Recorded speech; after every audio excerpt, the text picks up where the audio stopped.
Connecting IFTTT to WordPress allows you to automate actions such as publishing posts or updating content based on triggers from other apps. Here's how to set it up. Sign up for IFTTT. Go to IFTTT, create an account or log in if you already have one. Connect WordPress to IFTTT. On the IFTTT dashboard, search for WordPress in the Explore section. Select the WordPress service, then click Connect. You will be prompted to log into your WordPress account and grant IFTTT permission to access your WordPress site. You will need to provide your WordPress website URL, username and password. Create a new applet. Click Create to start a new applet. Click If This to choose your trigger app. Define your trigger. Set the action. In the Then That section, choose WordPress as the action app.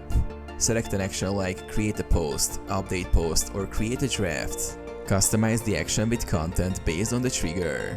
Activate the applet. Review the applet and click Finish to activate it.